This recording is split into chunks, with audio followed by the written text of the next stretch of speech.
Assalamualaikum warahmatullahi wabarakatuh.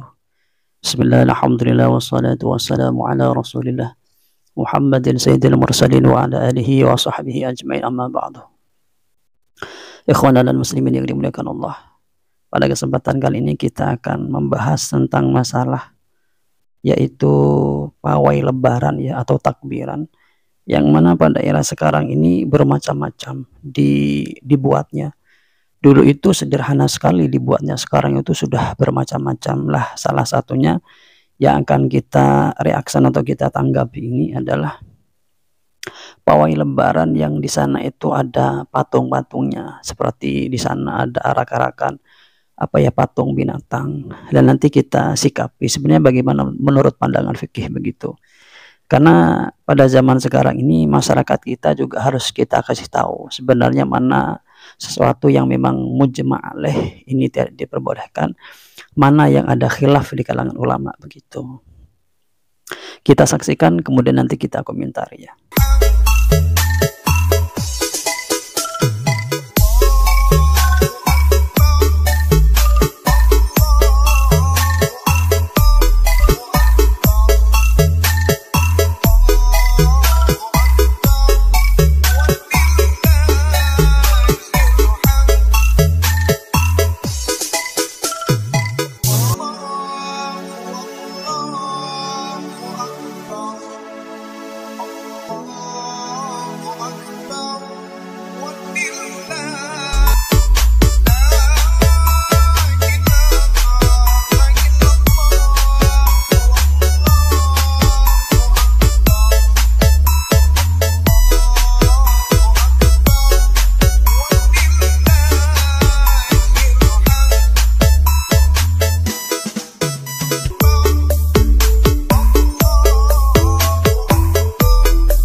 Kalau kita lihat di dalam video tersebut, arak-arakan takbiran itu banyak di sana itu, kalau pendapat saya itu adalah kayak itu gambar binatang atau kayak patung binatang yang terbuat dari kertas-kertas, mungkin bahasanya seperti itu. Sehingga itu kalau kita lihat itu adalah kayak hayawan yang memang utuh bentuknya, kemudian begitu. Kemudian begini, kalau kita lihat di dalam pandangan Islam, terbentuk binatangnya secara utuh seperti itu bagaimana? Kalau kita lihat di dalam kitab karangannya Syed Ali Al-Maliki, di sini ada komentarnya beliau tentang masalah menggambar binatang atau patung begitu. Sebenarnya menurut pandangan ulama atau fikih begitu, bagaimana sebenarnya kriteria patung yang nanti tidak diperbolehkan.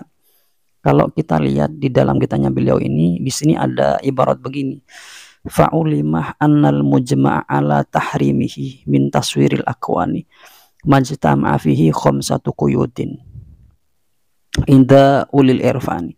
Jadi menurut beliau bahwasanya suatu gambar atau surah atau pembentukan patung nanti ini diharamkan menurut para ulama, ada 4 kriteria yang nanti kalau gambarnya atau patungnya ini memenuhi dari 5 kriteria tersebut maka diharamkan. Pertama Pertama itu awaluha kaunus surati lil insani awil hayawani. Pertama, gambar yang dibuat itu adalah gambar atau patung dari manusia atau hayawan. Jadi di dalam pawai takbiran tadi itu sudah masuk ya kriteria pertama. Kemudian kedua, saniha kaunuha kamilatan lam yu'mal fiha, atau lam ya'mal sama ya. Tapi saya bacanya lam yu'mal. lam yu'mal fiha ma yamna'ul hayatah minan nuqsani kakot ra'sin aw nisfin aw batnin aw sadrin aw khurqi batnin aw tafriqi ajza'in li jusmanin. Jadi kedua, di sana adalah gambar hayawannya itu adalah sempurna, tidak ada satu kekurangan apapun yang dapat mencegah kalau dia ini diberikan nyawa itu nanti tidak hidup begitu.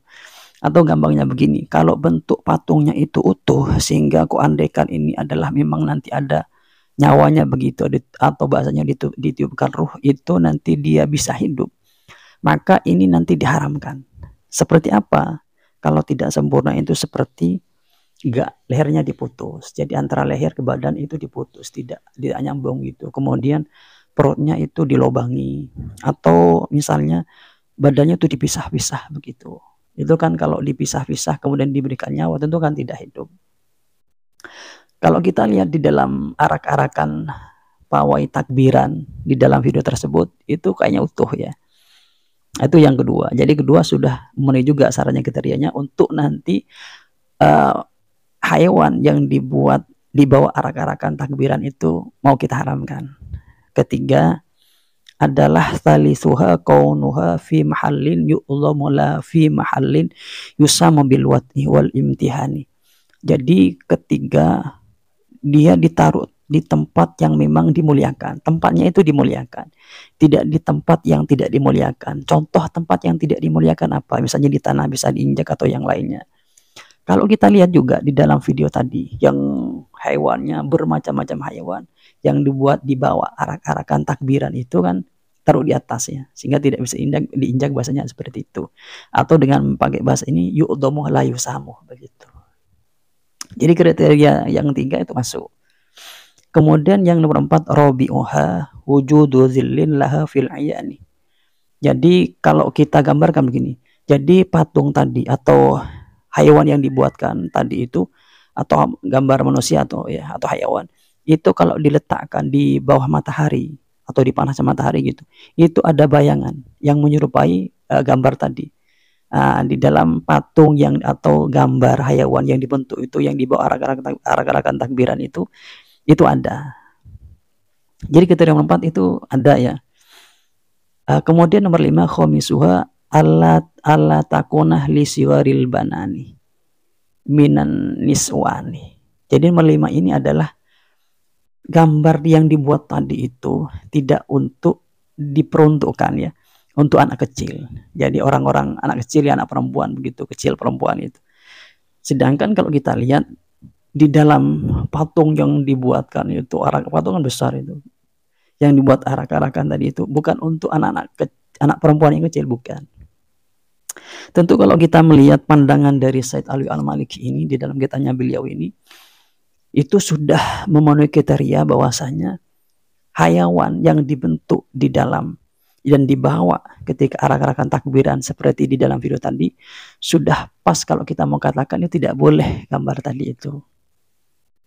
Jadi kalau tidak boleh bagaimana? Ini ketika kita menghukumi hewannya nggak boleh, tapi takbirannya tetap boleh begitu.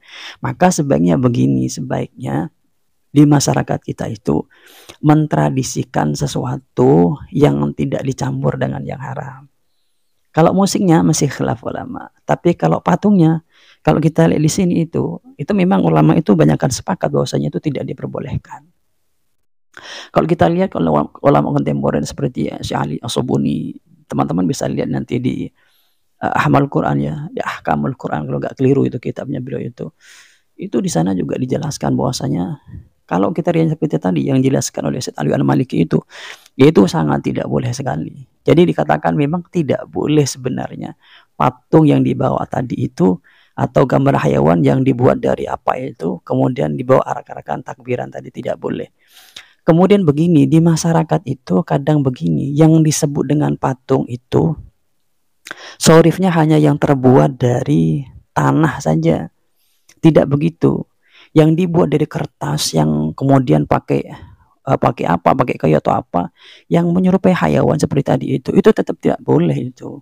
Karena kalau kita lihat kriteria yang ada di Sayyid Ali Al-Maliki ini sudah masuk bahwasanya memang dari 5 kriteria yang diberikan sesuatu penggambaran hayawan nanti yang diharamkan itu masuk tadi semua itu. Gambarnya kan macam-macam, ada yang macam-macam hayawannya itu kan tidak boleh. Kalau tidak boleh bagaimana? Maka kita harus memberikan edukasi kepada masyarakat bahwasanya ini tidak boleh, terutama yang memberikan edukasi adalah kiainya, ustadznya atau tokoh masyarakatnya. Sebab begini, nanti ketika kita terus biarkan terus berkembang nanti menjadi tradisi yang kurang baik begitu. Ingat, saya ini menghukumi patungnya atau gambar hayawan yang dibentuk dari apa sih kurang paham, itu secara pandangan Sayyid Ali Alwi Al-Maliki dan menurut pandangan para ulama, kalau kita lihat di referensi yang lain itu tetap tidak diperbolehkan. Kenapa? Karena memang itu kalau kita lihat bentuknya utuh binatangnya itu, kok andaikan diberikan ruh atau nyawa itu hidup begitu. Kalau begitu bagaimana? Kriteria ulama itu sudah pas kalau dikatakan bahwasanya gambar hayawan tadi itu tidak diperbolehkan atau lebih tepatnya diharamkan. Oleh karena itu, sekali lagi saya bilang tidak semua yang warga NU lakukan itu mesti dapat legalitas dari NU-nya atau dari organisasinya lebih-lebih dari fatwanya ulama atau kita sebut oleh kitab kuningnya. Sebab di kitab kuning itu atau pandangan para ulama kita yang muktabar itu sudah ada kriteria ketentuan kawaidnya, mana yang diperbolehkan, mana yang tidak. Jadi masyarakat itu kadang perlu untuk kita kasih edukasi, ini yang boleh, ini yang tidak, ini yang ikhtilaf begitu.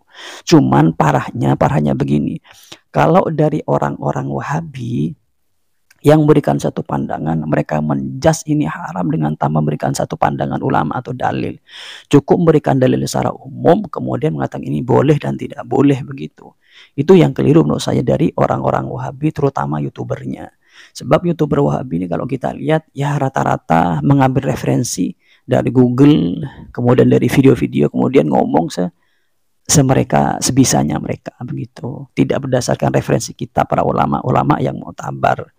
Atau mereka referensi ulama dari kalangan mereka saja, tidak luas begitu bahasanya ya. Ya mungkin itu yang dapat kami sampaikan dari kami, kurang lebihnya. Assalamualaikum warahmatullahi wabarakatuh.